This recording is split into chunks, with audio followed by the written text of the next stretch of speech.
Oh, magandang hapon po, mga kapatid.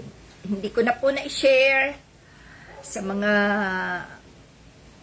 group natin. Hindi ko rin na-share sa messenger.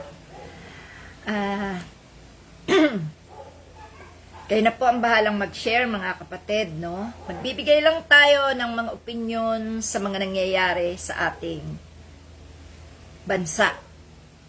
Ang dami natin ngayong dapat pinakikialaman, dapat binibigyan ng katwiran, dapat binibigyan ng opinyon.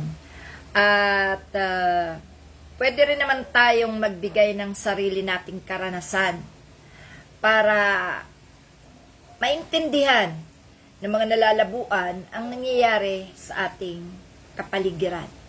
So, magandang gabi mga kapatid. Magandang gabi po sa lahat ng narito. Alam ko po na lahat tayo ay gulong-gulo na sa buhay ng ating bansang Pilipinas. Marami ang mga pangyayari na hindi natin gusto. Marami ang mga pangyayari na ginugusto rin naman natin. Maraming pangyayari na ikinatutuwa at kinasusuklaman. So, magandang hapon po sa inyong lahat. Ito po ulit si Aling Marie. Ang magbabahagi lang po ng mga katwiran, mga kuro-kuro, mga opinyon, at suhestyon. Ano po? So, hindi po lingid sa ating kaalaman ng mga nangyayari. Gaya po ng mga pagbubulgar sa mga katiwaliang ginawa ni Sara Duterte. Ano po? Regarding dito sa usapin ng kanyang impeachment case. So, atin pong masasabi dito ang mga saloobin natin. Hello Mindawang, hello, good evening sa inyo, ano? And Miss Charissa Cernadilla, shout out from Calamba, Laguna. Yes. Shout out sa inyo mga taga Calamba at magandang gabi sa inyong lahat. Si Kuya Noli Rodriguez, magandang gabi Kuya Noli. And Papsi Setnom, hello, magandang gabi sa inyo mga kapatid, no? Si Papsi Montes. Papsi, binuking ko ba? Okay, I love you. So, ayan mga kapatid, ano? Sa parte ng hello, good evening kapatid, Papsi. Sa parte ng impeachment ni Sara Duterte, talagang matigas si Sara Duterte, hindi talaga humarap, ano? At nitong nailantad na mga katiwalian niya at ang bilyon-bilyon niyang assets, no? Ang pera niya na ginamitan niya ng iba't ibang pangalan para makapagbukas ng account sa bangko, tila umiwas na. Ako po, para sa akin, ano, tingin ko hindi na babalik yan si Sara Duterte. Dahil alam niya na ang kasasapitan ng kanyang impeachment.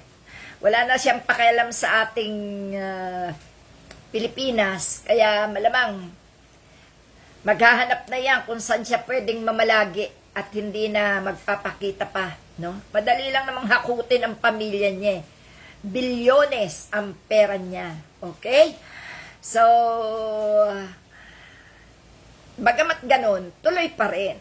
Tuloy pa rin naman ang impeachment para sa kanya. At yan ay legal na pamamaraan para tuluyan ng mawala siya sa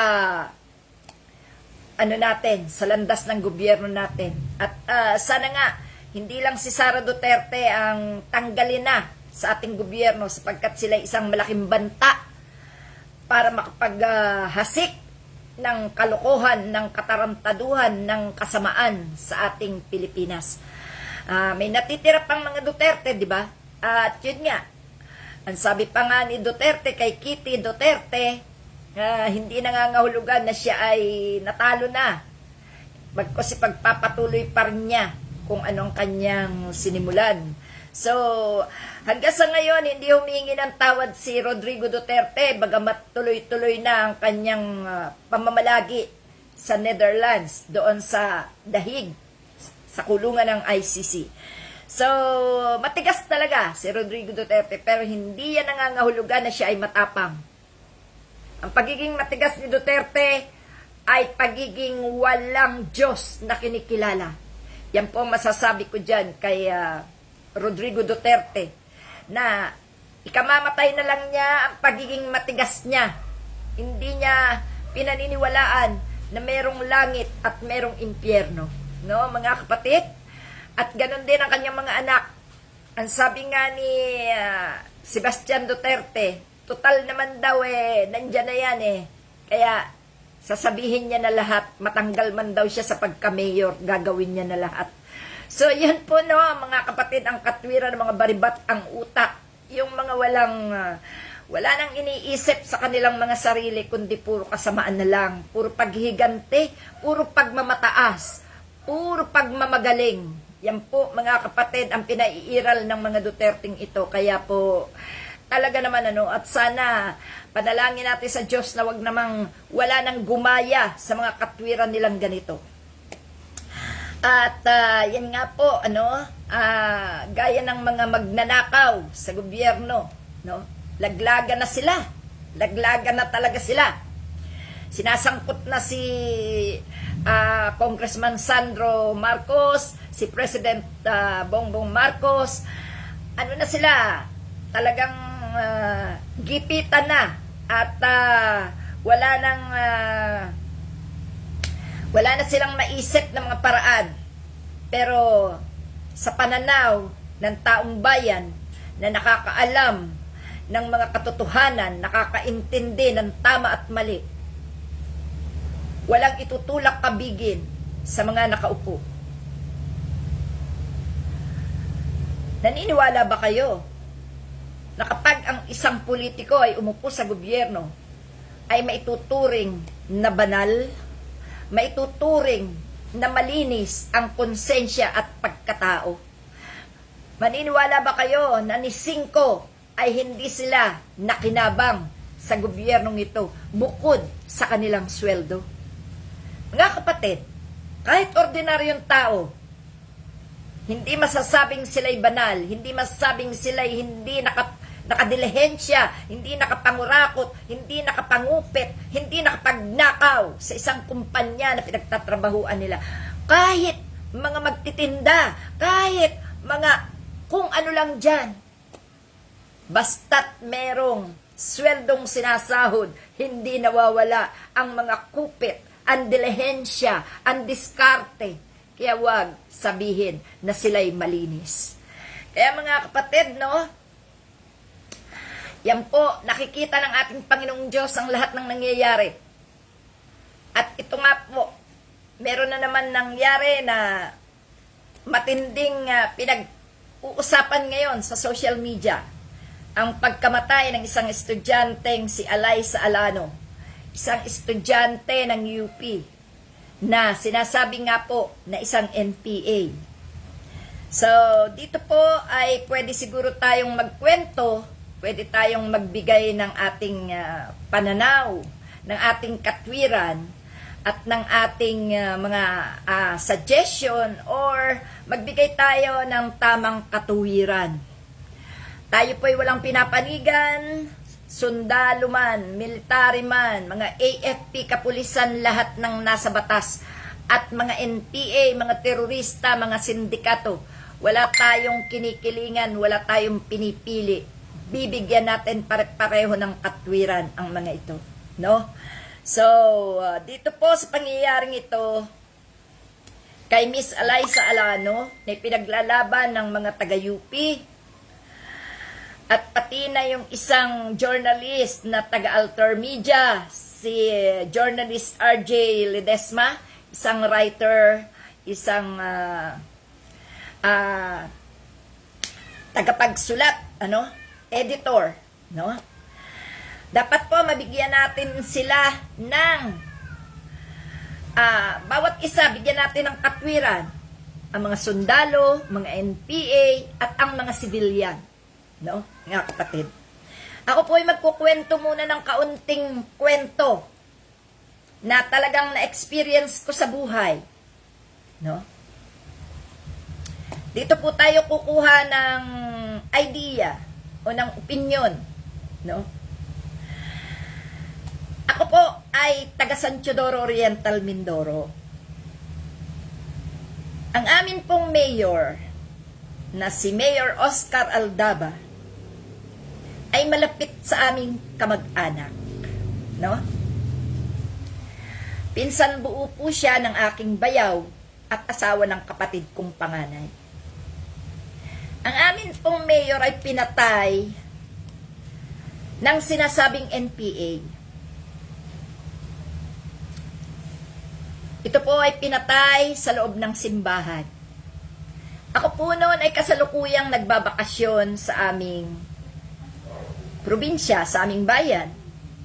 Dito po ako sa Maynila naninirahan at binubuhay ko ang aking mga anak na mag-isa, no?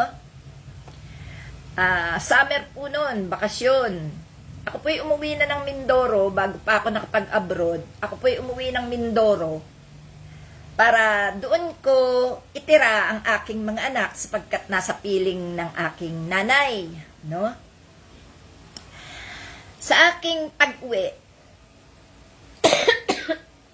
excuse me, sa akin pong pag-uwi, syempre marami akong kaibigan, marami akong kakilala, marunong naman akong kumanta.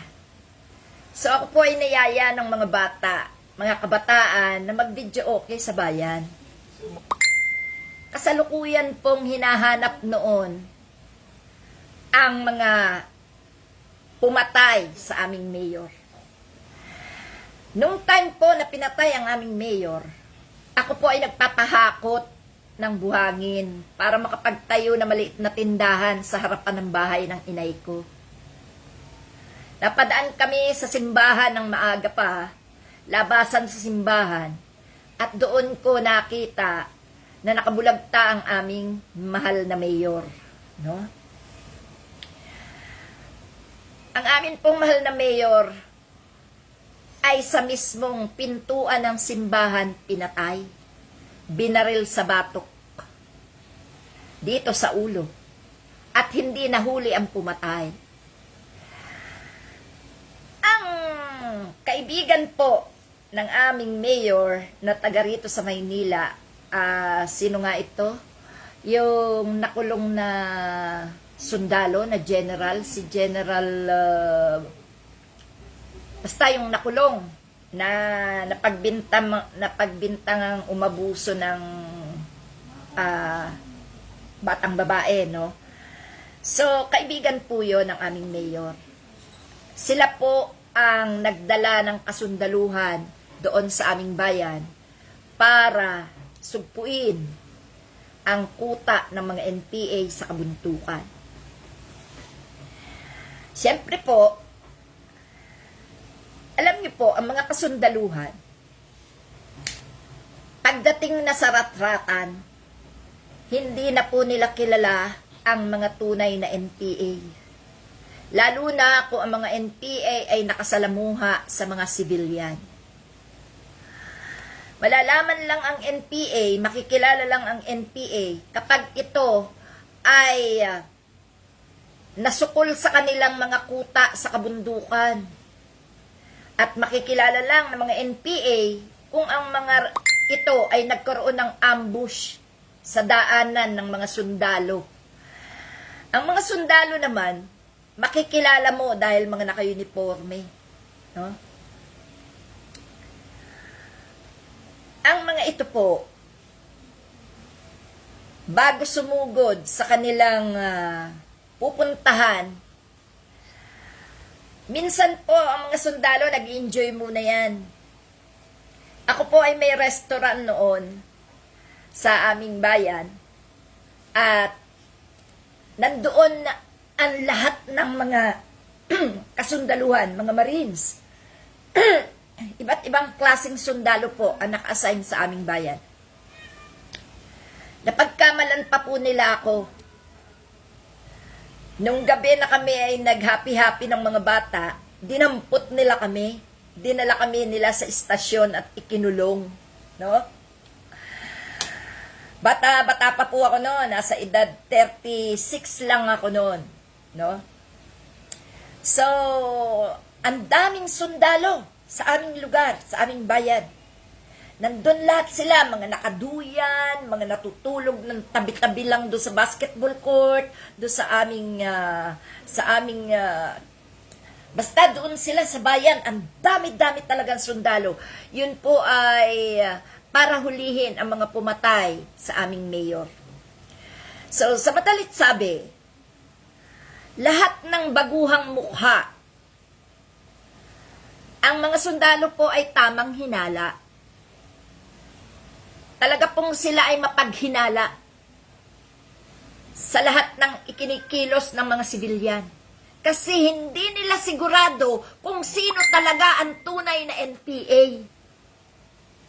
Isa po ako sa nakaranas na ako ay binitbit kasama ng aking mga kabataang kaibigan, kapitbahay. Galing kami doon sa videoke bar ng isa naming kamag-anak din, kaibigan din.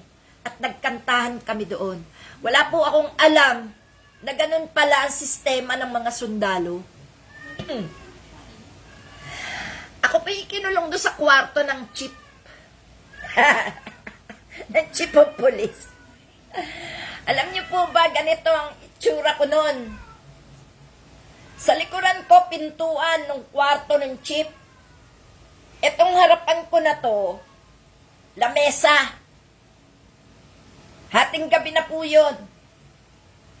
Nandyan ang baril, nandyan ang granada, nandyan yung kung ano-anong mga armas. Nandyan lang. Siyempre, sumama kami. Dumating ngayon yung tatay ng isang general natin na kamag-anak namin.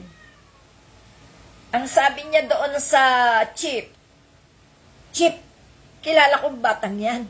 Hindi yan NPA," sabi niya. Ganun pa man, hayain muna daw kami magpalipas ng gabi doon sa hindi naman kami kinulong sa kulungan. Pagkas kinuha lang kami ng mga sundalo, mga dibaril, yung aking mga kabataang kasama, pinaamin, binuboljack nila ng Armalite, no? Mga taga-Tugigaraw, mga taga roon sa Ilocos, ang mga kasundaluhan na inassign, no? Ngayon, nandiyan na posas, nakasabit sa pinto, nasa likuran ko, nandiyan Armalite, nandiyan 45, lahat ng klase ng baril nasa harapan ko. Siguro, tinitesting ako kung ako'y lalaban o ano. Nagtutulog-tulugan yung chief. Hindi ko nababanggitin ng mga pangalan, ha. Ngayon, sabi ko doon sa chief, "Chief, hindi ako marunong humawak ng kahit ano dyan. Ang alam ko lang hawakan ay itak. Dahil ako kasama ng tatay ko sa pagtitiba ng saging, sa pagtatabas ng damuhan sa aming gulayan. Yun lang ang kaya ko hawakan, itak. Pero pagdating sa ganyang armas, hindi ako marunong," sabi ko. Siguro nakapag-isip-isip yung chief. Madaling araw, pilit kami pinauuwi. Pilit na kami pinauuwi. Nagsalita ako. Ang sabi ko, "Chief, si Chief Aguirre yun. Hindi. Maraming Aguirre, ha? Guwapo, bata pa. Ha? Crush ko nga eh." Alam niyo ba, mga kapatid,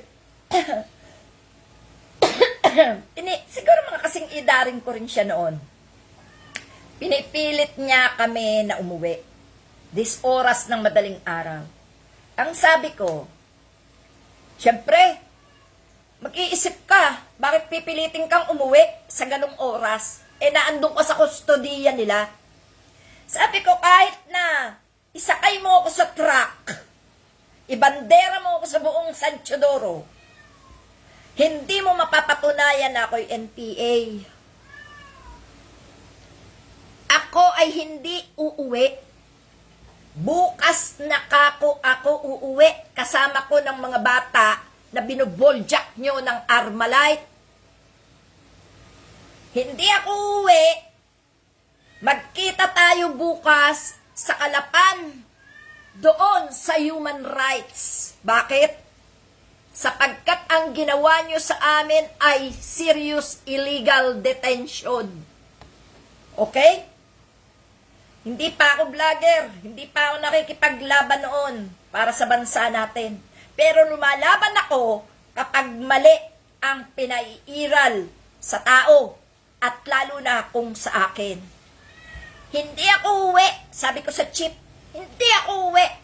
Magkita tayo bukas sa human rights. Dahil yung ginawa mo sa amin, serious illegal detention. Sinaktan nyo pa ang mga kasama kong kabataan. No? Ilang batang kasama ko, 4 na, puro boys. Ako lang ang pinaka-ate nila. Nag-enjoy lang kami, ha. Pinilit ako na umuwi. Inihatid pa ako sa bahay ng mismong chief. Humingi ng sorry sa nanay ko, pasensya na daw. Napagkamalan daw kami na NPA. Now, ang akin dito, paano kung yung time na yun, merong rat-ratan? Paano yung time na yun kung merong barilan? Kung may mga tunay na NPA na lumusob sa kanila doon sa kanilang kinaroroonan. Pati kami damay. Pati kami patay. Anong palalabasin nila? NPA din kami para walang pananagutan. Binibigay ko lang po na experience ko. Wala akong pinapanigan, wala akong sinisisi. Katotohanan ang sinasabi ko. Bata pa ako, matapang na ako. Bata pa ako, lumalaban na ako. Bata pa ako, nakipagbarugan na ako sa mga lalaking nang aapi. Dahil mahirap lang kami. Ang isang mahirap, nagiging matapang kapag inaapi ng may mga karoonan. Tandaan niyo po yan. Ang tatay ko, mismong kapitbahay, hindi kumikibo ang tatay ko. Meron silang mga gamit na hinihiram, hindi nila nahiram. Binubugbog nila ang tatay ko. Ang katotohanan, yun ay parte ng kanilang samahan. Yung nambubugbog sa tatay ko ay may mga anak na NPA. Kaya kami lumalaban. Ha? Eto, bata pa po ako nung ang tatay ko'y binugbog ng magulang ng mga NPA. No? Hindi nabigyan ng hustisya, ipinagpagamot lang ang tatay ko. Kaya nagtumanim sa utak ko na walang pwedeng umapi sa pamilya namin. Walang pwedeng umapi kay Aling Marie. Lalaban ako. Ngayon, nakikita ko sa sitwasyon ng ating bansa ang mga nangyayari noong ako'y bata pa. Ang matandang Marcos noon na nakaupo. Hindi eto ngayon, mga kapatid. Tuloy ko yung kwento ko. Hindi kami pinabayaan ng chief na makauwi nang hindi hinahatid sa bahay sapagkat alam nila na pwede akong magreklamo sa human rights. Okay? Hanggang sa walang nangyari. Hindi ko na naituloy ang pagpapagawa ng aking tindahan doon sa harapan ng bahay ng inay ko. Dahil nga nagkagano na. Natakot na rin ang pamilya ko. Nag-upa na lang kaming mag-ina ng bahay sa pinakang bayan mismo ng San Teodoro. Nagtayo ako ng sarili kong restaurant, Video OK Bar. Nagtayo ako. Bago ako nag-abroad, yun ang aking ikinabubuhay para sa amin mag-iina. Puro sundalo. Hindi pa tapos ang paghahanap sa pumatay sa aming mayor. Sa aming Kuya Oscar. Hindi pa tapos. Marami ang mga sibilyan na tinutukoy na kasabwat ng mga NPA sa pagpatay. Yung SK chairman namin, hindi malaman kung sino ang may kagagawan, kung NPA o sundalo. ibinaon doon sa liblib na lugar. Patay na nang iuwi sa kanyang tahanan. Ang sabi nila, mga NPA ang pumatay. Ibinaon ang katawan, binabalatan ang mga talampakan, binabalatan ang mga palad, nakalitaw ang ulo habang ginagamit nilang pan-target sa pagpapractice sa pagbaril. Mayroon din kaming mga kakilala noon na nahuli sa Occidental Mindoro ng mga kasundaluhan, mga NPA. Ibinitin nila sa helicopter.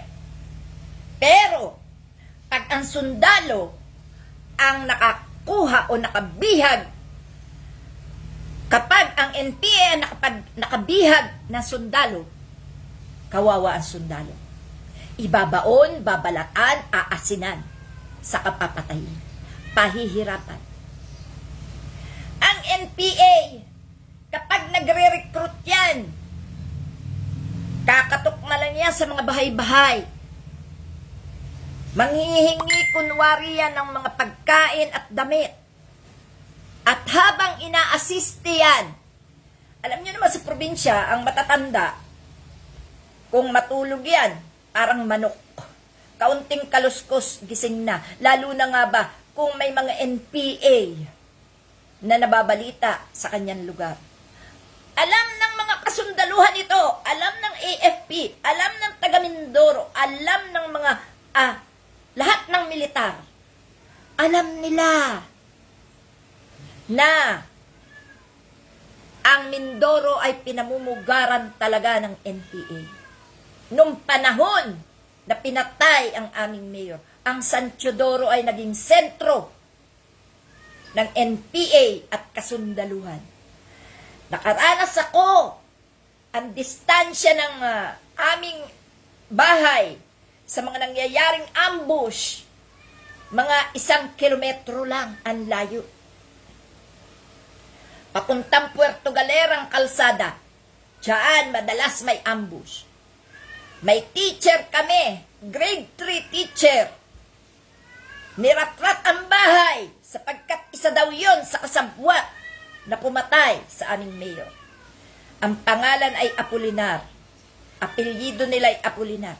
Teacher, grade 3 teacher ng aming eskwelahan. Pati bata, patay. Niratrat ang tahanan, patay ang mag-anak, pati yung kanilang alagang bata. Alam niyo mga kapatid, bakit ganon? Trabaho ng NPA na sugpuin ang kasamaan. Ay, trabaho ng AFP, ng military na sugpuin ang kasamaan ng mga nangyayari. May partisipasyon ang AFP para sa bansa. Ang mga NPA naman ay may sariling agenda na ipinaglalaban sa mga maling ginagawa ng taga-gobyerno. Kanino tayo pupunta? Kanino tayo papanig? Sa military, hindi tayo nakakasiguro kung tayo talaga ay kanilang buong pusong pinaglilingkuran. Meron silang sweldo, meron silang mga mas matataas, meron silang mga kautusang sinusunod. Ang NPA, sinasabing ng kalaban ng gobyerno, sinasabing kalaban ng lahat.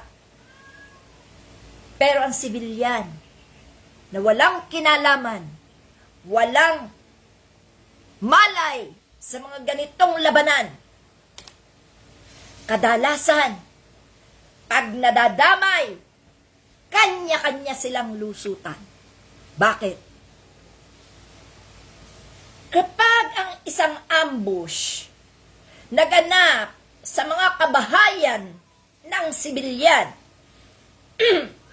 for example, doon sa may palengke ng Quiapo o sa may City Hall ng Manila. Example lang ito. Nagkita ang sundalo at NPA. Parehong armado. Nagkaratratan. Ang sundalo, hindi talaga nila kilala ang mga NPA dahil mga nakasibilyan. Ang mangyayari dito, kapag meron ng inosenteng sibilyan na nadamay, palalabasin na rin nila itong NPA para lusot sila sa kanilang ginawa. Ang NPA naman,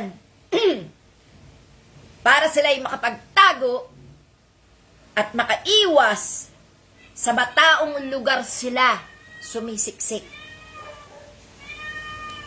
Dahil alam nila na hindi sila talagang kilala ng mga NPA, ay ng mga military. Dahil ang NPA ay makikilala niya lamang ng military kung ang timbre sa kanila, kung naituro ang kuta nito at kinaroroonan at doon lumusog ang mga militar.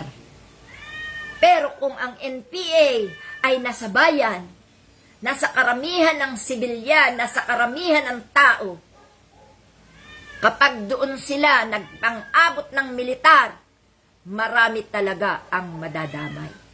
So, sa pagkakataong ito dito sa nangyari na hinahabol ng taga-UP ang katarungan ng justice para kay Alyssa Alano na isang estudyante. Mga kapatid, tayo ay magulang. Ako, ina. Tayo ay may kanya-kanyang pag-iisip. May kanya-kanya tayong pakiramdam. Siyempre, kung wala naman tayo nababalitaan sa ating mga anak, na sila ay nai-involve sa kung ano-ano, bagkus ay sa mga subject lang nila, sila nakatutok. May mga aktibidades talaga ang eskwelahan, lalo na pag college ka na. Mayroon talaga silang mga grupong-grupong itinatayo para sa kanilang mga sariling pag-aaral. No? Hindi mawawala yan. Ang mga abogado nga may samahan eh. May mga grupo din ng abogado. May mga grupo ng mga doktor. May grupo ng mga nurses. May grupo, kanya-kanyang grupo yung mga may courses na yan. No? Hindi maiwasan na sila ay lumalabas ng kanilang lugar, lumalabas ng bayan. Tama, para mag-research, para makialam. Lalo na nga ba kung pang-gobyerno? Lalo na nga ba kung ang mga kabataan ito ay marunong makialam sa mga nangyayari sa ating paligid? Yung mga kumukuha ng law, yung mga kumukuha ng kung ano-anong kurso, lalo na mga journalism, dumadayo pa yan, lumalaban yan, dala-dala nila ang pangalan ng eskwelahan.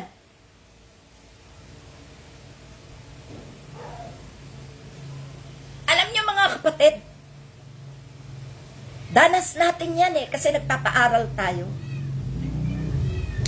Hindi maiiwasan dito kay Alyssa Alano na dumayo sa lugar kung saan siya itinoka ng eskwelahan para mag-research. Kaya siya pinaglalaban Kasi ang UP, malamang, ang nagtoka kay Alyssa na pumunta sa isang lugar para doon mag-research para sa kanilang eskwelahan. Ang sistema mo, ang napuntahan ng batang ito, meron palang nakaambang barilan. Dapat lang, imbestigahan talaga ang pangyayaring ito. Dapat lang. Dahil meron tayong dapat na ipapakitang mga legal para mapatunayan ang lahat ng kanilang katwiran. Both side. Sa side ng taga-UP, sa side ng mga military. Ang NPA, hindi yan makakapaghabol. Dahil once, kagaya ng nangyari sa aming bayan, may isang NPA na nahuli. Noong time na yon na maraming sundalo sa amin at ang NPA ang target dahil nga sa pumatay sa aming mayor. May isang nahuling NPA. Bukod pa sa mga namamatay. Excuse me mga kapatid.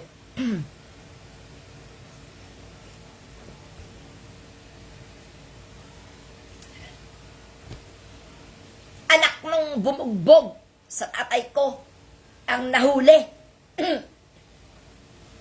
Patay na nung dinala sa plaza. Sa plaza ay binurol sa ibabaw ng stage. Inimbalsa mo, nakahubot-hubad. Doon ko nga nakita ng ari pala ng isang lalaki pagpatay na ay tila para na lang ari ng sanggol. No? Totoo yan.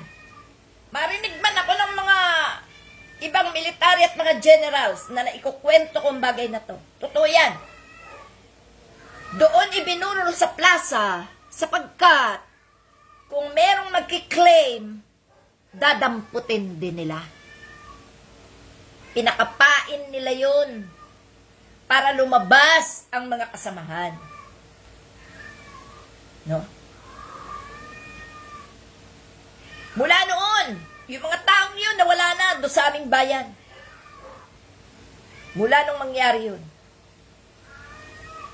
Yan din yung kinukwento ko sa inyo na may sundalong nagkagusto sa akin, nahahagisan ng granada ang bahay ko kung hindi ko siya haharapin.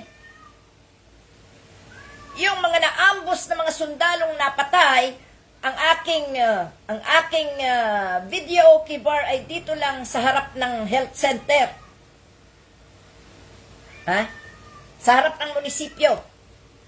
Bago sila makipagbakbakan, dumaan muna sila doon at kumanta.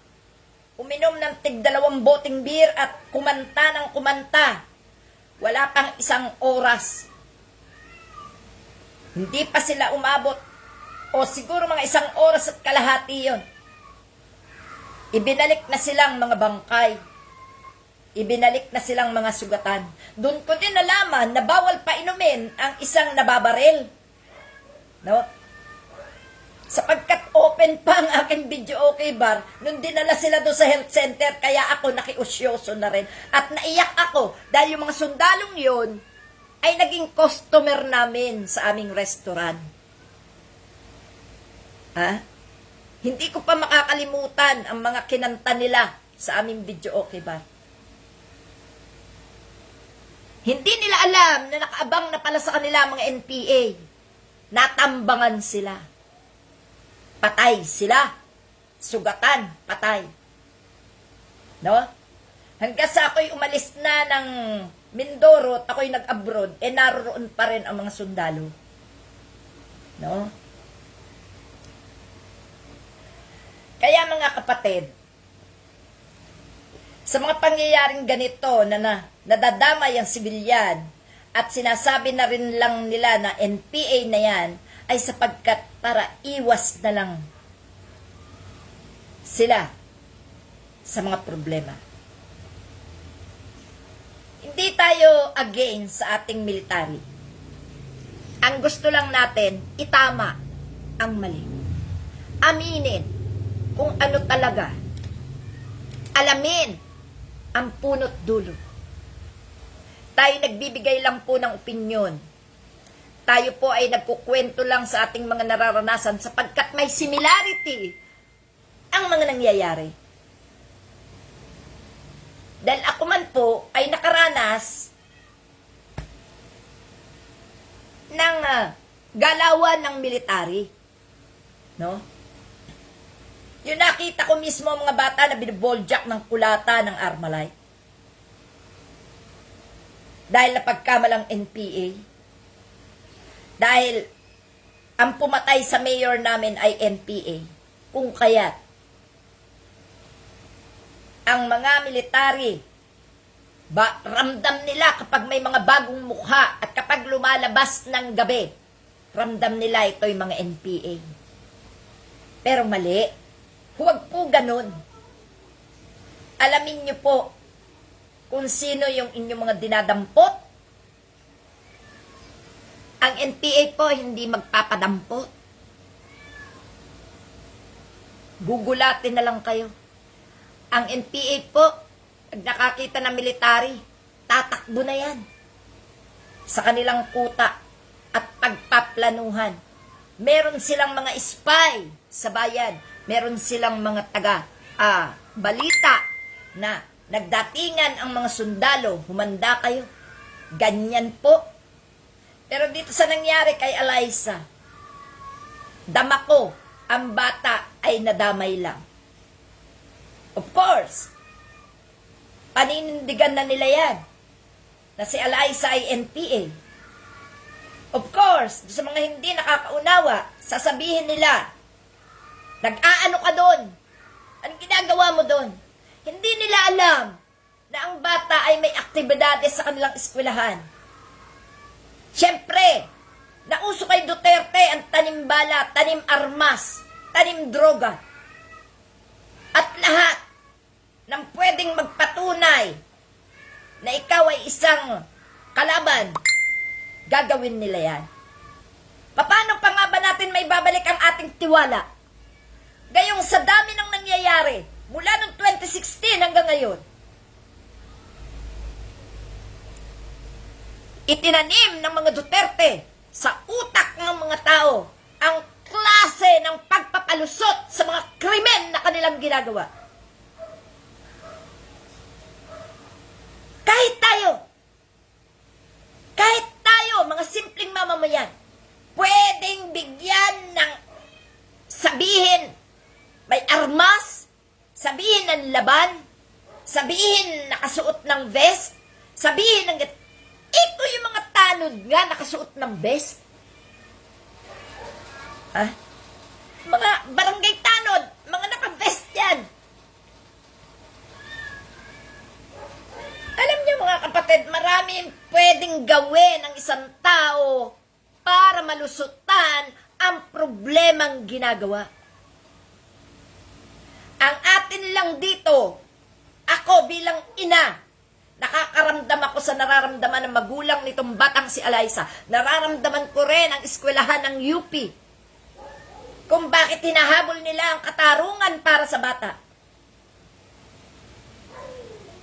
Alam niyo po mga kapatid, karamihan sa estudyante, pag matatalino, pag marurunong, ginagawa silang panlaban sa mga aktibidades ng eskwelahan. Dahil sila ang magdadala ng pangalan ng eskwelahan. Mga competition, mga pagsubok, kung hanggang saan ang kaya mong gawin sa iyong kursong kinukuha.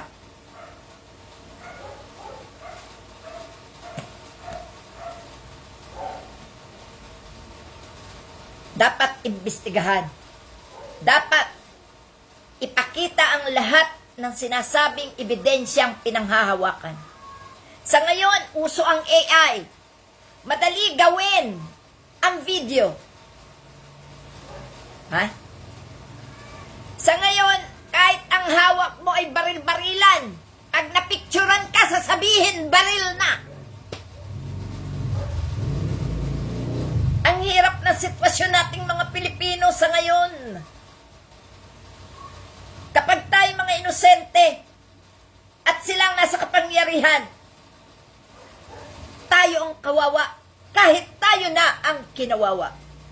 Tayo'y biktima na, tayo pa rin ang kawawa, ang minamali, ang ipinagdidiinan na may sala.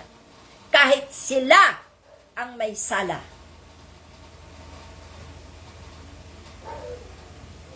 Mahirap mga kapatid. Mahirap makipaglaban sa panahong ito dito sa ating bansa.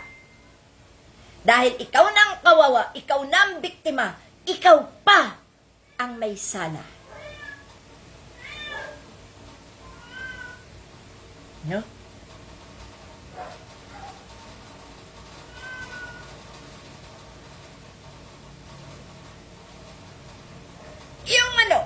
Yung journalist na nadamay, yung taga-alter media, ito ba'y NPA din? Di kayo maniniwala. Meron akong kilalang taga-media Ang asawa niya ay NPA. Nakulong na rin siya. Ngayon, nagtatago siya. Ibang pangalan ang ginagamit. Iba't ibang pangalan ang gamit. Sandamakmak ang kaso. Illegal recruiter, swindler, estapadora.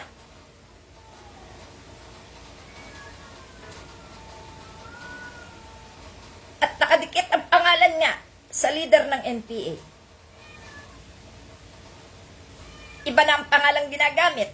Hindi na siya kilala ng kanyang mga kababayan. Nagtatago siya. Sinusurveillance siya ng kanyang mga dating kasamahan sa bundok. Sinusurveillance din siya ng militar. Pero hindi mo mahalata. Pero patuloy pa rin sa paggawa ng kahayupan.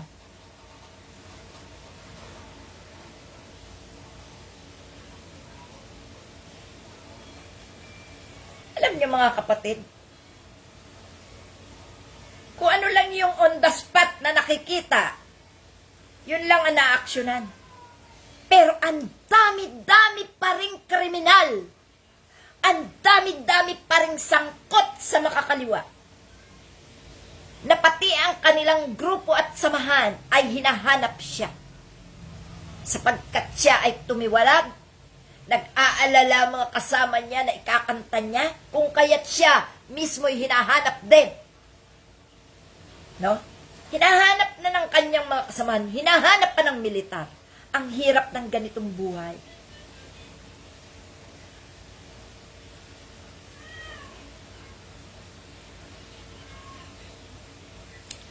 Ang kasama ni Eliza Lano ay mga magsasaka.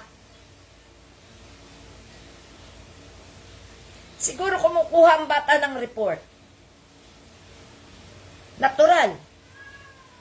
Ang dali naman sabihin na siya ay may baril at nakipagbarilan. Gaano kagaling ang isang batang estudyante na kung titingnan mo yung lantaran ng mukha sa social media, kilalang kilala ng lahat. Bakit? Makikipagbarilan ng batang ito. Common sense. Hindi naman tanga ang mga Pilipino. Ang tanga dito yung mga DDS lang. Nakitang-kita na yung kanilang amo ay nakipag-ugnayan sa mga taga-kaliwa ay sinasamba pa rin. Ha? Ganyang katatanga ang mga DDS na ito na pumapalakpak at tumatawa pa tuwing may mamamatay at sinasabing NPA. Hindi nyo napapatunayan ang mga bintang nyo. Kahit kayo, na mga tangat bobo, kaharap nyo na ang NPA pero hindi nyo kilala. Kung si Rodrigo Duterte nga at si Bongo na nakipag-ugnayan nagdala ng supply sa mga taga-NPA, sinasamba ninyo. Di ba kayo mga tanga? Di ba kayo mga bobo? Hindi ba kayo ang mga taong talagang maitim ang budhi na ikinututuwa nyo pa ang bawat nalalagas na buhay na iniisip nyong kalaban ng bayan, pero ang katotohanan, kayo ang kalaban? Ha? Ako, kung bansagan nyo akong NPA, nasaan ang inyong ebidensya? Bakit kailangan ko ilantad ang pagmumukha ko? Bakit kailangan ko ilantad ang pagkatao ko? Bakit ako lumanlaban? Wala akong pinipili, basta mali, nilalabanan ko. Kung kayo mga DDS, makikita ko na kinakawaw at inaapi, maaari ko din kayong ipagtanggol at ipaglaban. Tuwan-tuwa kayo. May buhay na nalalagas. At ang iniisip nyo agad ay NPA na mga tanga kayo. Hindi lumalantad basta-basta ang NPA. Lumantad man sila pero hindi nyo makikilala. Hindi nyo mahahalata.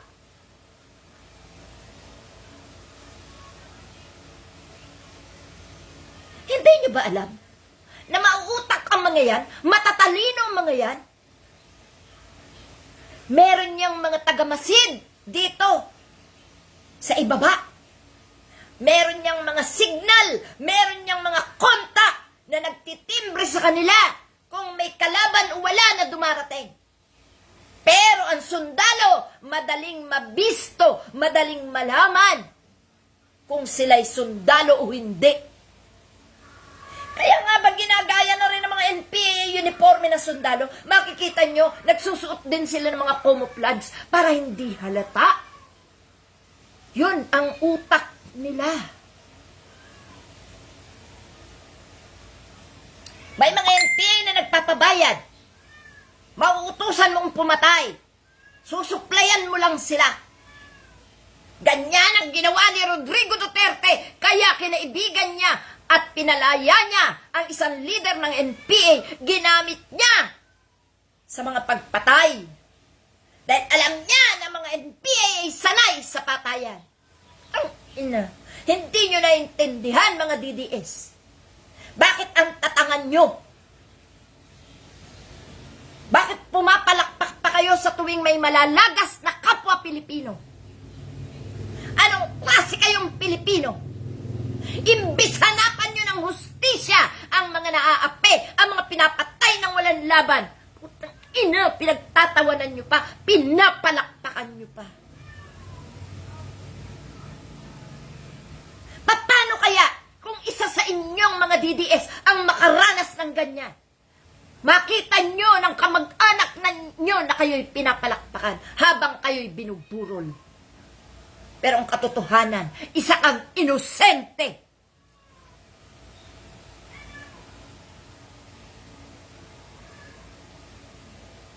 Huh?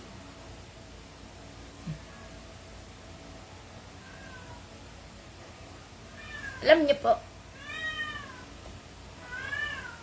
sayang eh. Dahil marami tayong kabataang matatalino na unti-unting nililipol. Bakit?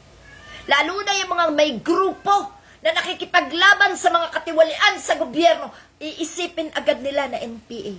Tingnan nyo yung ating mga kongresista. Kung isigaw nila mga NPA, mga pula. Pero nasan sila? Andyan sila. Nakikita nila kung paano nila ipaglaban ang mga katiwalian sa gobyerno. Nakikita natin sila, sinisigaw nila kung sino ang mga magnanakaw, kung sino ang mga walang hiya na nasa gobyerno. Diyan nagagalit ang taga-gobyerno. Binabansagan nilang pulahan. Binabansagan nilang NPA. Kasi nga lumalaban sa mali, pero ang katotohanan para sa bayan ang kanilang ipinaglalaban. Ano? Magiging sunod-sunuran ka sa isang tiwali? Magiging sunod-sunuran ka na lang ba? Na parang aso? Na kahit gawing pulubi ang mamamayang Pilipino ay okay lang sa'yo? Ang terorista hindi nagpipirmis sa bayan. Palagi silang listo, may kuta, kumpleto ang mga armas. Pero itong ating mga mambabatas, ayan, bakit natin nalaman na may confidential fund si Sara Duterte? Hindi ba dito sa mga pulahan na sinasabing mga NPA? Hindi ba't mga nasa human rights ang mga kaalyado ng mga tumutuligsang ito sa katiwalian ng bayan? Ng mga taga-gobyerno sa bayan. Di ba mga kapatid? Sino ang mga nasa human rights? Sina Atty. Shell Jokno, sila Atty. Colmenares. Ano ang bansag sa kanila? NPA. Kung NPA yan, hindi yan lalantad. Kung sino pa yung matitino na ipinaglalaban ng ating kinabukasan, na ipinaglalaban ng ating bansa, yung pa ang inyong binabansagan na terorista. Paano na lang nilalaitin si Atty. Shell Jokno? Ang karapatan mo'y ipinaglalaban ng mga abogadong ito. Mga taga-human rights sila na nakikipaglaban. Si Atty. Colmenares na sinasabi nilang leader ng NPA. Ayun, Siya ang humaharap sa ICC sa paglilitis kay Rodrigo Duterte. Mga bobo kayo.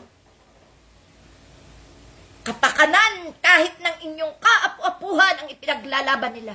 Yung mga pinagbibintangan nyong mga makakaliwa, mga pulahan, yan ang sinasabi nyo. Pero ang katotohanan, ipinagtatanggol ang inyong karapatan. Mga baribat ang mga utak nyo. Mga usbaw kayo. No?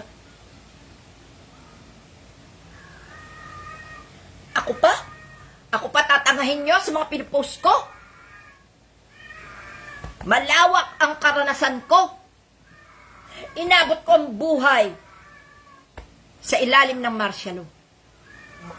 Inabot ko ang buhay ng labanang NPA at sundalo.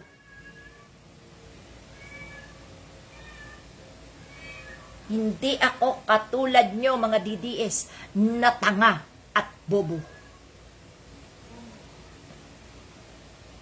Makasigaw kayo, makahusga kayo. Parang alam na alam nyo ang likaw ng bituka ng hinuhusgahan nyo. Siguro hindi kayo nag-aral. Siguro hindi kayo marunong magpaaral. Siguro kung ano lang sabihin ng anak nyo, oo lang kayo ng oo. Kaya wala kayo naiintindihan.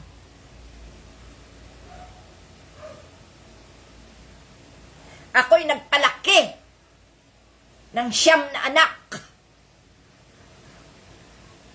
Walang naging suwail, walang naging salbahe, walang naging ganyan na katulad niyong mga bobo at tanga. Maayos silang nagsilaki. Maayos silang namumuhay sa buhay nila. Sa buhay may pamilya nila. Kung ano ang kanilang kinalakihan na pagsusuheto sa nag-iisa nilang magulang, yun din ang ginagawa nilang pagpapalaki sa kanilang mga anak. Kayo mga DDS, tingnan nyo sarili nyo. Kung anong klase kayo dito sa social media, sigurado ganyan din ang buhay at pag-uugali nyo sa tunay nyong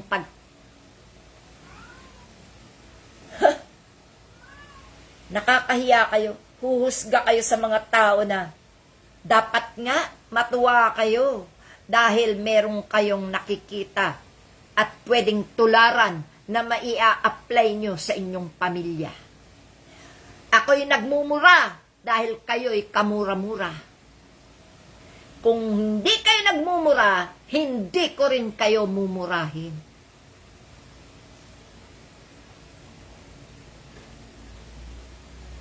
Kung ano nyo pinaniwala si Duterte, yan na rin ang mga ugali nyo ngayon. Pero wala na. Mamamatay na lang ang matandang tatay ninyo sa kulungan.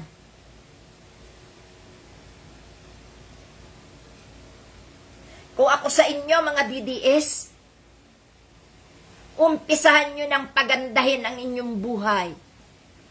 Wala na kayong Duterteng aasahan na magbibigay sa inyo ng ayuda. Wala nang Duterteng magbibigay sa inyo ng bayad, makapagkalat lang kayo ng kasinungalingan. Na? Lahat na sumamba kay Duterte, walang tagumpay na makukuha sa buhay. Kita mo nga, humihiga sila sa pera. May nagawa ba ang pera nila sa mga problemang hinaharap nila ngayon? Aminado na kahit si Sebastian Duterte. Kaya nagpapakasama na siya dahil tapos na. Matatapos na ang maliligayang araw nila. Alam niyo yung mahayop na yan? Mapipera yan. Maraming sambad dyan ng mga sanggano, mga mamamatay tao. Yung mga inaral ni Duterte sa kawalang hiyaan. Magsisilayas yan pag nakita nilang wala na silang pag-asa sa Pilipinas. Magsisilayas yan at patuloy na magbabayad yan sa mga mamamatay tao para maghiganti, gantihan ang mabibigat nilang naging kalaban. No? Itaga nyo sa bato, sinabi ko. Itaga mo, DDS, sa ulo mo, ang sinabi ko. Para matauhan ka. Pinagtatanggol nyo mga Duterte? Ale, binigyan ba kayo ng pampagamot ng anak nyo?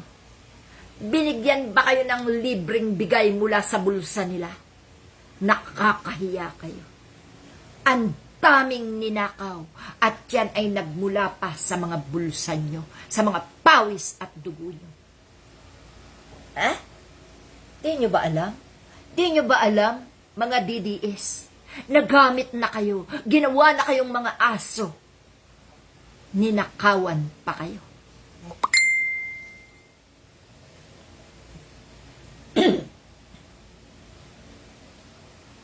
Ano? Di ka pa rin natatauhan? Ano?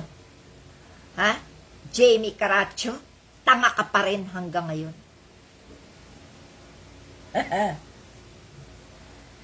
Yan mga kapatid, ganyan-ganyan ang sistema ng ating bansa ngayon. Wala pa tayong naririnig mula sa presidente sa mga nangyayaring ito sa ating paligid. Ang nangyayaring ito, patay dito, patay doon. Nakawan dito, nakawan doon. Droga dito, droga doon. Yan ay isang tanda na sinisira ang administrasyon ng mga kalaban. No?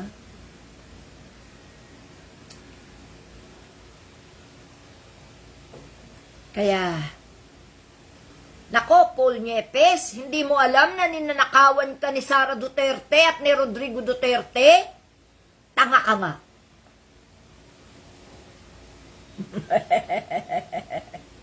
Kung kami, ramdam namin na ninanakawan kami, ikaw hindi mo ka maramdaman kasi isa kang tanga-hanga ng mga Duterte.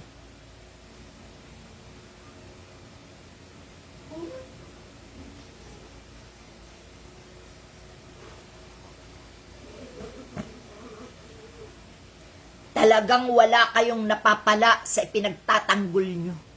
Nilulugmok lang kayo sa pagkakasala.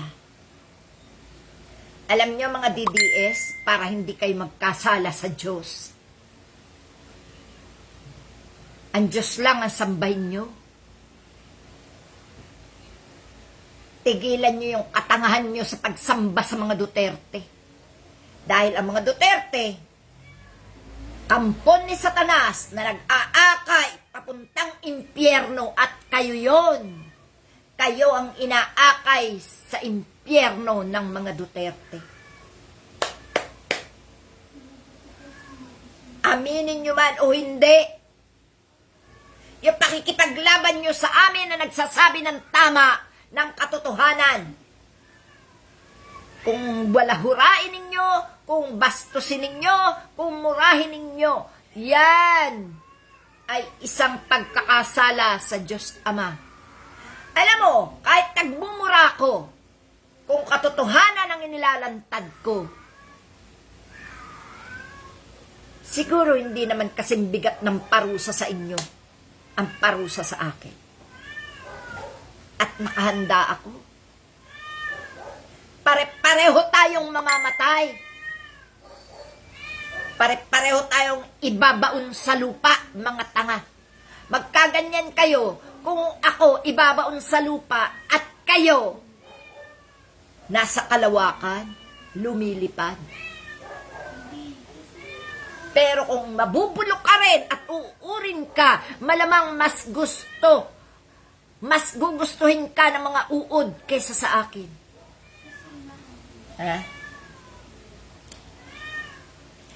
Alam mo kung anong nakaw? Gago! Hindi mo pa nakita? Yung confidential fund na nilustay ng amo mo. Pera namin yun. Hindi mo pera yun. Tanga ka. Ikaw, matagal ka ng commentator dyan sa aking mga post. Paul Niepes. Hindi ko akalain na ikaw pala hanggang ngayon ay tanga. at bobo. Ano? Palag ka? Ano? Palag! Tatanong mo pa sa akin? Tanga ka? Itatanong mo pa sa akin kung anong ninakaw sa akin ni Duterte? Gago! Hindi ako makipaglaban kung wala. Ang laki kaya namin mag-ambag. Ang laki kaya mag-ambag ng pamilya ko. Ilan ang OFW ko? Gago, ikaw meron ka?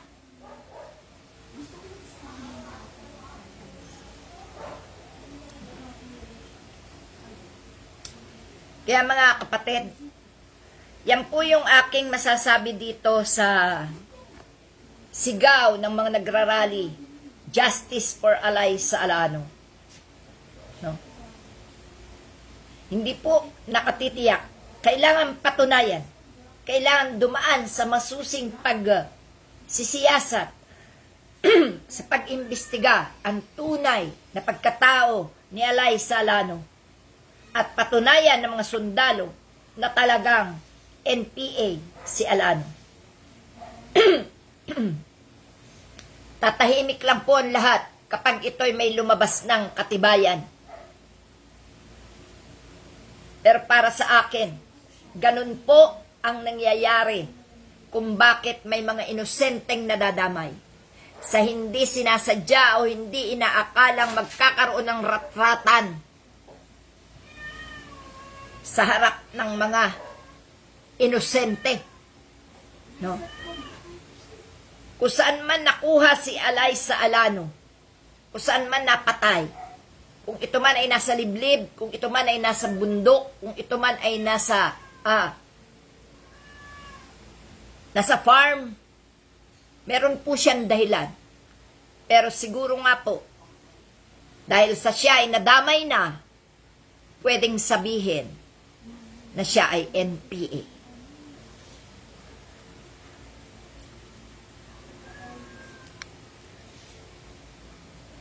Kaya mga kapatid, mahirap po sa panahon ngayon. Ang basta na lang tayo lumalabas. Para naman doon sa mga eskwelahan, huwag nyo na po itoka sa mga estudyante ang sila ay lumabas pa ng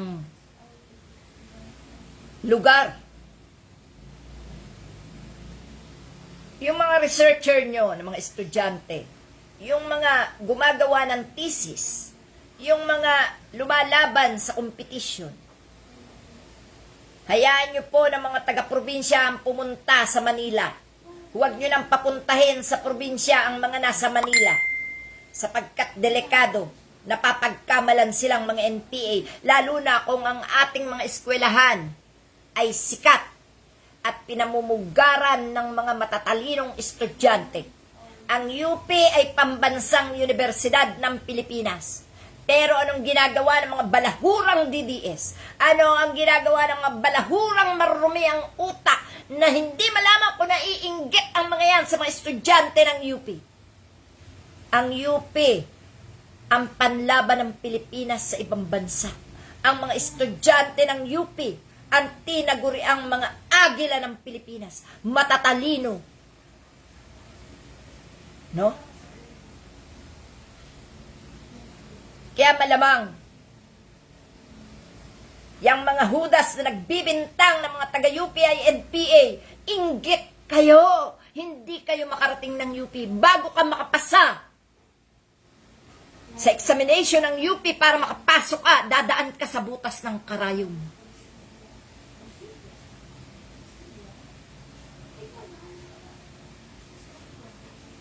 Nandyan ang mga pambato ng Pilipinas sa University of the Philippines.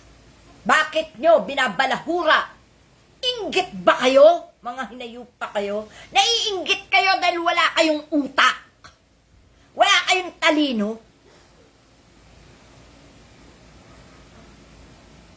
No? Inggit na inggit kayo sa mga estudyante ng UP. Kaya pinagbibintayan nyo silang mga NPA. Tama! Kung mayroon mang mga naging NPA na taga-UP, yun ay dahil sa mga nangyayari sa gobyerno na hindi nila ginugusto. Ipinaglalaban nila ang kapakanan ng bayan. Pero itinuring silang kalaban ng mga taga-gobyerno sapagkat sinasawata nila ang mga mali. Ipinaglalaban nila ang karapatan ng tao. Ang gobyerno hindi makakapagpatuloy sa mga kawalang hiyaan. Yang mga nasa gobyernong yan hindi makapagpatuloy ng mga kawalang hiyaan sa bayan kung merong NPA ng mahadlang. Pero yung mga sibilyan na nakikipaglaban, ikinakabit na rin nila sa pangalang NPA. Porke ba lumalaban? Porke ba nagrarally aktivista? Ang aktivista hindi terorista. Ang aktivista ay merong karapatan. Nasa konstitusyon ang tao, ang mga nasa gobyerno, ang sibilyan, ang simpleng mamamayan ay may karapatan na maging kritiko ng mga nagwawalang hiya sa gobyerno, ng mga politikong pulpul, ng mga politikong magnanakaw na nang aapi sa bayan, ng kakawawa sa bayan. Nakatandaan nyo yan mga DDS. Kung kayo walang malasakit sa bayan, lumayas kayo sa Pilipinas.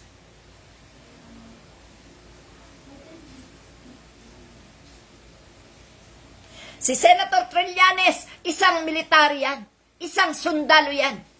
Galit din yan sa mga makakaliwa. Galit din yan sa mga NPA.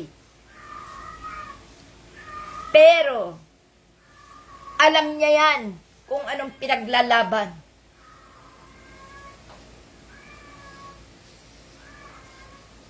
Hindi naman siya basta pumapatay ng NPA kung walang dahilan at kung hindi talaga NPA. Sundalo yan eh. Nakikipagbakbakan din yan eh. Kaya nga naniniwala ako kay Senator Trillanes, pinaglalaban niya. Ginagamit niya ang kanyang prinsipyo, paninindigan at tapang. Kagaya ni Sara Duterte, ni Duterte na nasa gobyerno. Siya ang tamang military. Siya ang tamang sundalo. Bakit? Kung ang NPA lumalaban sa kasamaan ng mga umuupo sa gobyerno, ang sundalo dapat ganun din. Kagaya ni Senador Trillanes.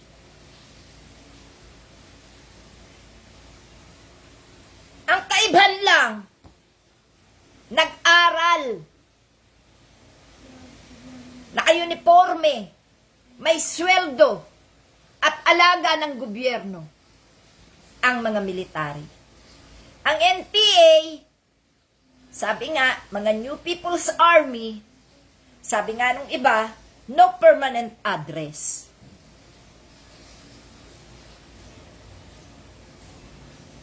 No? Kasi nga tinuring silang kalaban eh. Magmula pa yan kay ano eh, kay Apulacay at kay Senator Aquino, Senator Ninoy.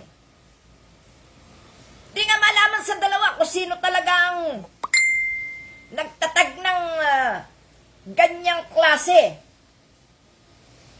ng New People's Army. Hindi maintindihan eh. Sabi nila, si Senator Aquino, ang sabi naman nila, alaga ni Presidente Marcos. Oh, di ba? Nakakawindang. Bakit? Mga nakapag-aral kaya ang leader ng NPA? Matatalino kaya sila? Tama, may mga UP graduate dyan na matatanda na. Kasi ang kanilang advokasya, ipaglaban ang bayan, ipaglaban ang bansa sa mga tiwaling umuupo sa gobyerno. Kaya lang, tinuring na silang kalaban dahil ang nilalabanan nga nila ay ang mga tiwaling politiko. Kawindang-windang ang Pilipinas. No? Sila yung tinutugis ngayon. Sila yung ngayon ang pinagdiinan na kalaban. Ngayon, nagkaroon ng mga aktivista. Yung aktivista, isinisigaw, ibinubulgar, lahat ng katiwalian sa gobyerno para malaman ng buong mundo, malaman ng mga inosenteng tao. Ano? Diba, hinahandaan ng sundalo tuwing may rally? Kasi iniisip nila kalaban. Kasi ayaw nila kontrahin ang mga mali nila sa gobyerno.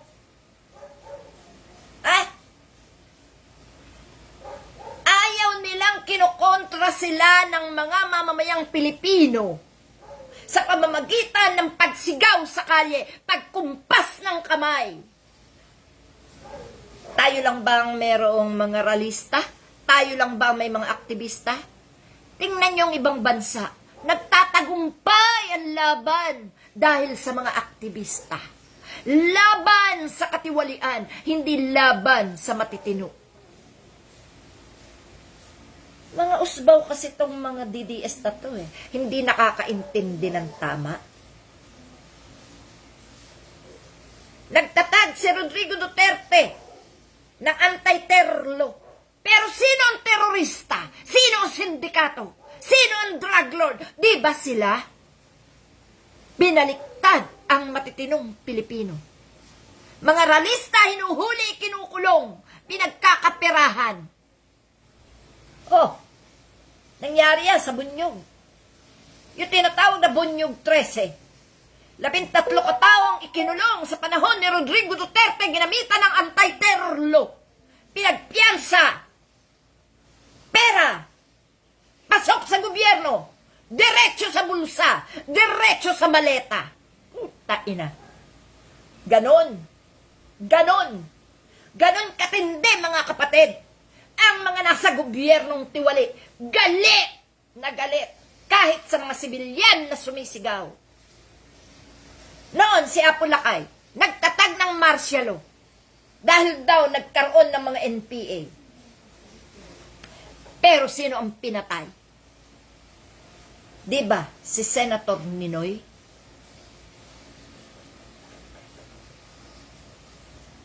Yan yung mga ugali pa noon na sanay sila sa pambabaliktad.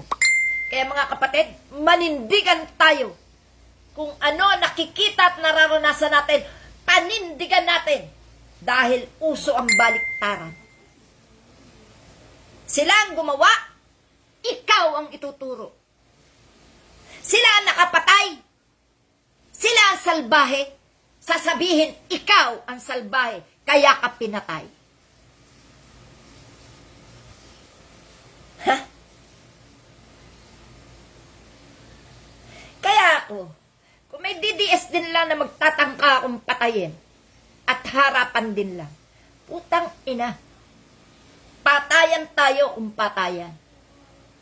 Papayag ba akong mapatay ng isang walang hiya habang ako'y nagsasabi ng katotohanan?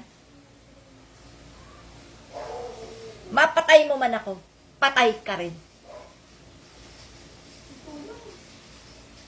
Ano mga DDS? Ano yung mga pagbabanta ninyo?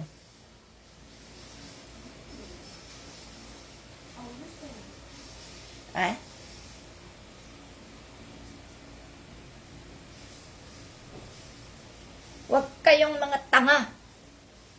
Isa lang ang buhay. Pinaka-the best sa pangyayaring ito. Kagaya ni Sara Duterte, marami ng pinanghahawakang ebidensya para sa impeachment. Anong ginawa? Nilayasan. Babalik ang hayop na yan kapag nakapaghiganti na yan. Yung kwarta nila na nanggaling sa kasamaan, gagamitin din nila yan sa kasamaan. Tandaan nyo yan. Mawala man na matandang Duterte, mamamayagpag pa rin ang mga galamay. May pera. At ang mga kasama kasabwat na narito sa Pilipinas, dapat makulong yan. Sapagkat humihiga din sa kwartang ninakaw ang mga yan. At gagamitin din nila yan para sila'y makalaya, para sila'y makapaghiganti. Ganyan ang kalakaran sa Pilipinas. Ganyan ang nangyayari sa ating bansa. Ganyan na ganyan. No? Yung mga magnanakaw na senador, humihiga sa pera yan. Sabi nga Sara Duterte, ang mga magnanakaw daw sa Pilipinas, hindi nilalagay sa bangko ang pera. Hindi daw dapat nilalagay sa bangko pera, dapat daw sa maleta. Siya nga nilagay niya sa bangko. Pero kahit 7 taong kapatid nila, kinuha nila ng bank account para ma-shoot doon ang mga nakaw nila. No? Si Sara Duterte, ang asawa ni Sara Duterte ay nagpapatunay lang na ang pera nila na bilyones ay galing sa pagiging drug lord. Galit na galit kayo kay Trillanes, no? Dahil binisto ni Senador Trillanes lahat, no? Ganyan ang taong may prinsipyo at paninindigan. Handang lumaban sa kahit anong laban. Nakalimutan yata ni Sara Duterte sundalo si Senador Trillanes. Nakalimutan yata ni Rodrigo Duterte na sundalo si Senador Trillanes. Hindi natatakot na makipagpatayan. Hindi natatakot na magsabi ng katotohanan. Tayo naman ay ganun din. Hindi natatakot harapin at magsabi ng katotohanan. Kung ganyan din lang ng mga DDS ang kalaban, tae kayo.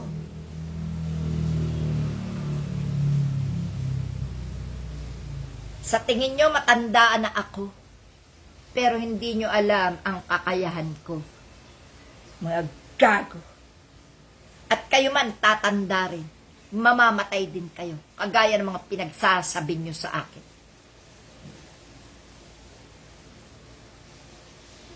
Nasaan ang mga kwarta nyo? Si Rodrigo Duterte. Mapera. Sanay sa pagbabayad. Pero binigyan siya ng makakaharap na hindi masisilaw sa pera, bagkos ang katarungan ang pinanghahawakan. Kaya sorry na lang. Ang pera mauubos din. Ang mga tarantado sa Pilipinas magbabayad din.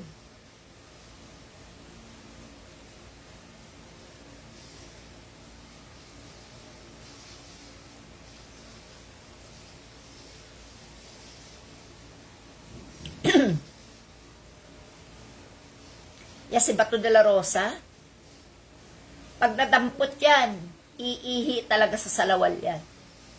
Hindi rin makakawala yan sa ICC sila ni Bongo. At si Sara Duterte. Abangan natin, hindi pa tapos ang laban sa ICC. Si Rodrigo Duterte sigurado nang haharap sa paghuhukom ng ICC. Dahil lahat ng kanyang hilingin, lahat ng kanyang apila ay hindi pinaunlakan. Ibig sabihin, meron talaga siyang kasalanan. Meron talaga siyang mga pinatay. Nilabag niya talaga ang human rights. Dito lang naman sa atin nakakalusot ang mga mamamatay tao. Dahil tumatanggap ng bayad ang hustisya ng Pilipinas. Ang kinakawawa nila ay yung talagang mga kawawa na. Sa mga may pera, sa mga masinungaling, doon sila magagaling. Sa mga magnanakaw, na may pera, malaki at malakas magnakaw, doon sila. Pero subukan mong magnakaw ng isang tuyo sa tindahan. Patay-patay ka. Ganyan kasama ang pamamalakad sa gobyerno ng Pilipinas. Walang puwang ang mga kawawang mamamayan. Ang pinapahalagahan kahit na nagkasala, kahit na pumapatay, ay yung may mga kwarta. Tanggapin nyo ang sinasabi namin. Mga mukha kayong kwarta. Wala kayong awa sa mga Pilipino.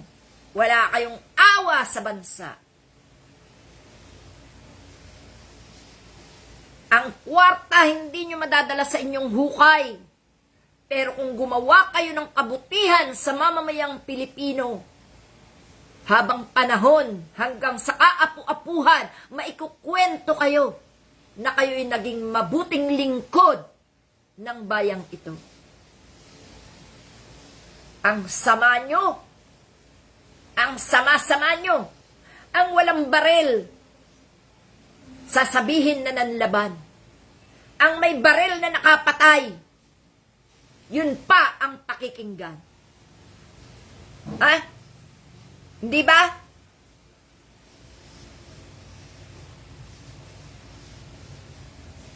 Sa mga wala ngang alam, palagi nilang papanigan yung katwiran na kuno. Daw.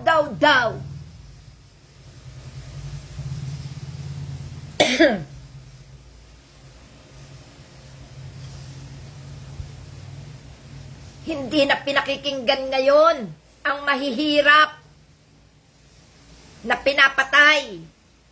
Hindi na pinakikinggan ang pamilya ng mahihirap na pinapatay. Pag wala kang gagastusin sa pagpapanotaryo, sa abogado, sa pagkakaso, hindi nyo ba alam na lahat ngayon ay may bayad, pati pagkakaso? Alam niyo po ako, bakit ko alam? Yung mga kalaban ko dito sa aming HOA, malaki na rin ang kinita sa akin ng 8SAC. Kada sampak ko ng kaso, may binabayaran ako almost 4,000. Pero hanggang ngayon, walang desisyon. Hindi ko malaman kung panalo o talo ang aking ikinaso. Mabuti na lang, may mga natitira pa. Sa mga taga-8SAC at mga taga-DS, mga taga-DSUD, na nakikinig sa hinain ng mga nasa tama laban sa mga iligal. Experience ko rin na kahit nasa legal ka, pag nabayaran nila ang pagkakaso sa kanila, hindi ka pakikinggan kahit nasa tama ka. Yan ang kalakaran dito sa Pilipinas.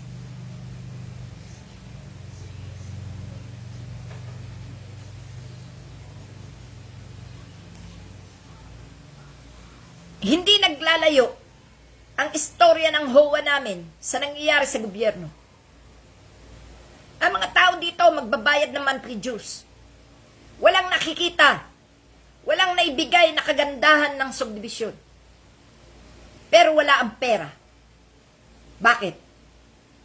Ginagamit nila sa mga pansarili nila. Bakit? Meron dyan, may mga kaso silang hinaharap. Pambayad nila sa abogado, sa sarili nilang problema. Hindi problema ng HOA. Ganyan ang kalakaran ngayon. Kahit sa gobyerno. Yang mga hayop na magnanakaw sa gobyerno. Magnanakaw yan. Unang-una na nilang paghahandaan ang kinabukasan ng kanilang mga pagnanakaw. May pang-absuelto, may pambayad sa hukuman, may pambayad sa abogado, may magagamit na pera sa pagtakas. Kung sakaling mabubuking. Pero kung hindi mabubuking, swerte. Walang gagastusan ng mga ninakaw. Si Duterte, pinalabas na maraming adik sa Pilipinas. Pero sila ang nagpakalat ng droga sa Pilipinas. Dumating ang time na gusto na nilang suluhin ang Pilipinas para ipagpatuloy ang kawalangian. nagbigay ng mga sample. Ipinapatay kuno at galit kuno sa mga adik. Pero ang karamihan sa pinatay, hindi naman mga adik, bagkos mga inosente. Hindi natutulog ang Diyos. Nagbabayad na ang mga Duterte ngayon. Lahat na sumasamba sa mga Duterte, ngayon pinagbabayad na. Anong nangyari kay Defensor? Nireg ang negosyo ng asawa. Bakit? Kaimuralan, kalaswaan ang kanilang negosyo. Habang sumasamba sa berdugo. Habang sumasamba sa magnanakaw. Sina Chis Escudero,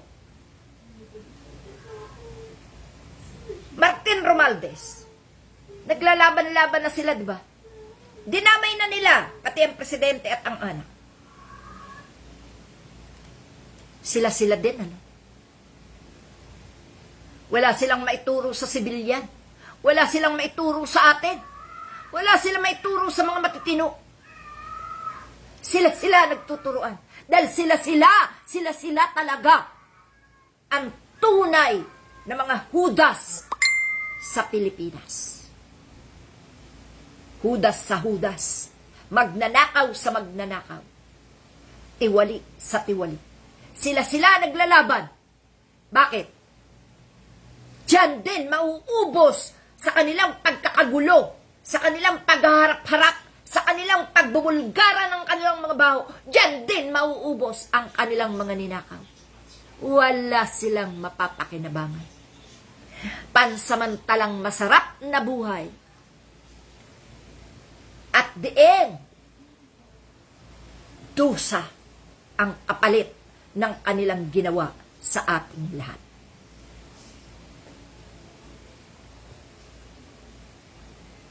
Ha? Tama ka, Papsi. Hindi sa kagaya nila ako susuko. Laban lang, kapatid. Kaya mga kapatid, kung ganito ang sistema ng ating bansa, paano na ang ating mga kabataan? Unti-unti nilang nilalaga sa mga kabataan na namumulat sa katotohanan na ang gobyerno, na ang mga humahawak sa gobyerno ay puro tiwali.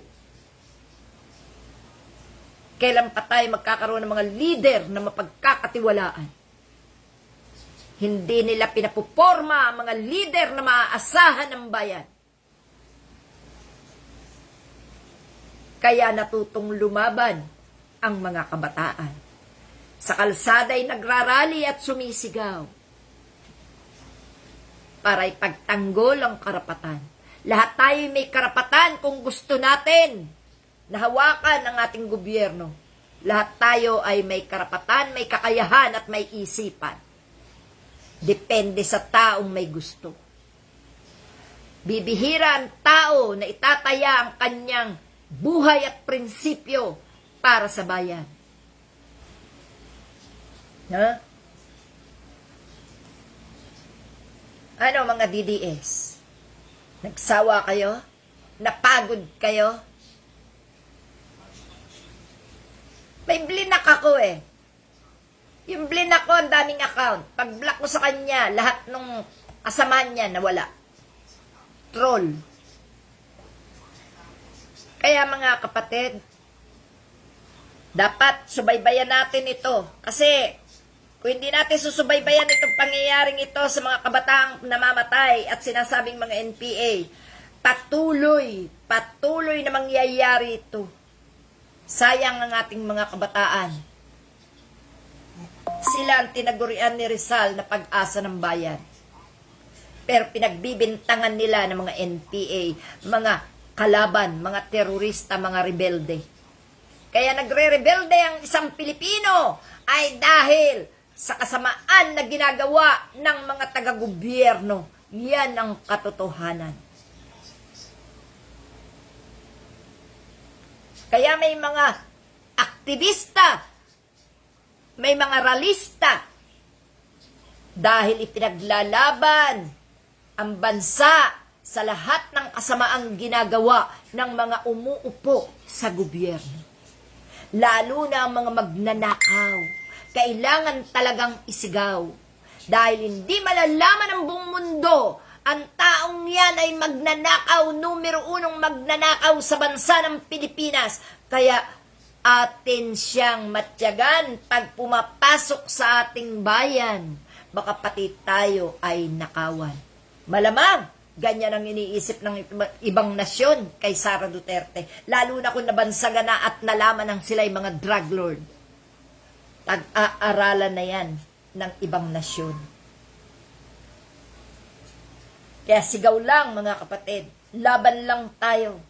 Huwag natin hayaan na makaporma pa.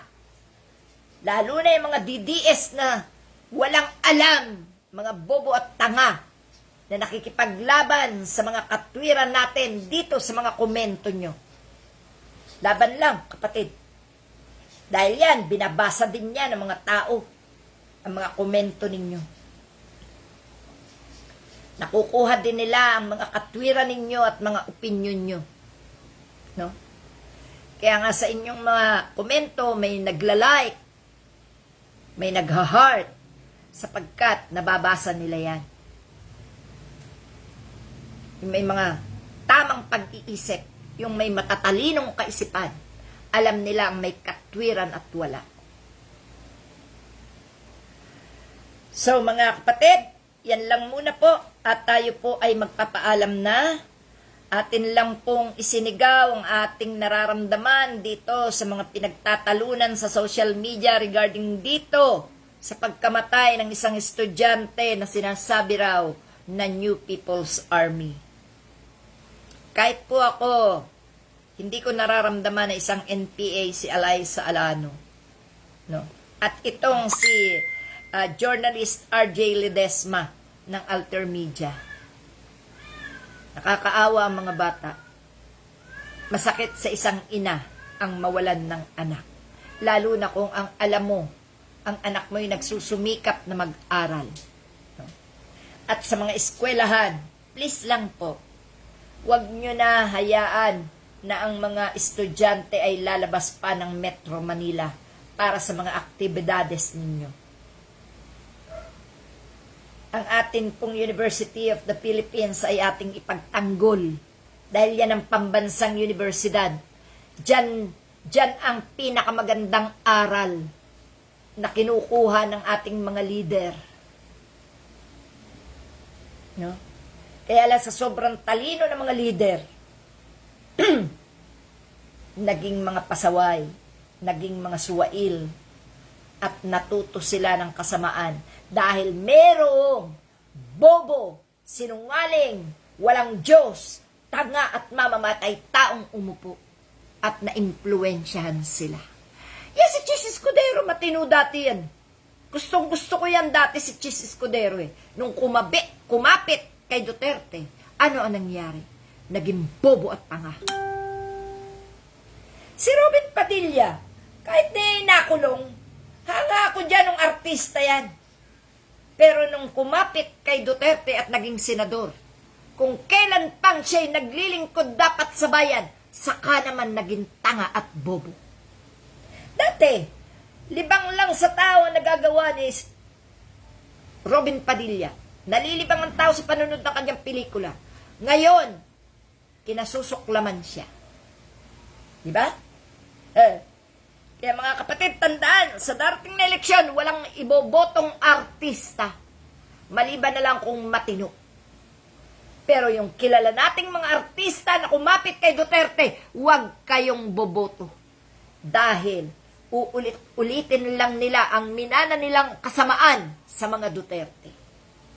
At ang magkakapatid, ang Duterte siblings, sikapin natin na mapatalsik lahat sa ating gobyerno. Dahil kung hindi, patuloy ang kamandag ng mga hinayupak na demonyo sa ating bansa.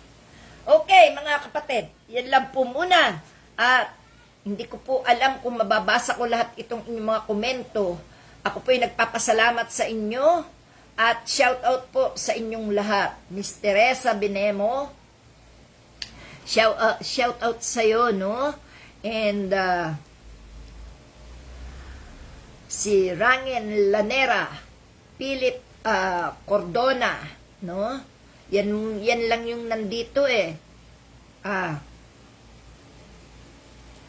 Ayan, ano? Hoy! Kahit naririnig ako ng anak ko na nagmumura, hindi nila ako ginagaya dahil alam nila na ang minumura ko ay kayong mga DDS. Bakit nagmumura si Aling Marie? Oo, kahit ako, nasasaguan ako pag nagmumura ako. Pero kamura-mura at higit na kamura-mura ang minumura ko. Kayo yun, dahil kayo ang nagpahamak sa bansa. Kayo ang sumamba sa berdugo. Kayo ang nagsulusol sa mga Duterte na ipagtanggol sila sa mga kasamaan nila. Kaya kayo, minumura ko. No? Tanggapin nyo yan. No? Yan, ha? Ano? Yan pa. At si Papsi, salamat kapatid, no? Si Sarah Piano Matsuo, salamat anak. Alam ko matagal mo na akong kilala at ako'y nagpapasalamat nandiyan ka. Okay, shout out po sa lahat ng nanood, sa lahat ng sumusubaybay sa ating page. I-follow nyo lang po ang page natin para po patuloy na ninyong masubaybayan ang ating mga inilalantad, no? At ganon din po sa ating YouTube channel. I-subscribe nyo lang po. Minsan lang naman po akong maglambing ng subscribes and follows. So, ang gusto ko lang naman po, kayo ay ma-update sa aking mga inihahayag. Dahil kailangan po nating magsabi ng katotohanan. Iilan na lang po ang mga nagsasabi ng tunay na nararamdaman dito sa social media. Ako po'y walang takot na inilalantad kung ano mga naranasan ko, kung ano mga na-experience ko nang sa ganon. Maisip ng tao na ganon pala yun. Okay, mga kapatid, no? Personal ko pong naranasan ang mga bagay na aking sinasabi at personal opinion ko po ang aking mga inilalabas. At kung meron man po akong nasasabi talaga na katiwalian ng mga nasa gobyerno, yan po ay nasa balita. Yan po ay nasa mga katotohanang taga-media na nagbabalita. Ako po ay nagbibigay ng opinyon, kuro-kuro at katwiran. Salamat po mga kapatid, mahal ko po kayo at sana po huwag kayong magsawa sa ating pagkukwentuhan sa social media. Lalaban po tayo hanggat kaya nating lumaban. Ipagtatanggol ang bayan, ipagtatanggol ang mamamayan. Salamat mga kapatid, huwag po tayong paaapi. Salamat po. I love you all. God bless.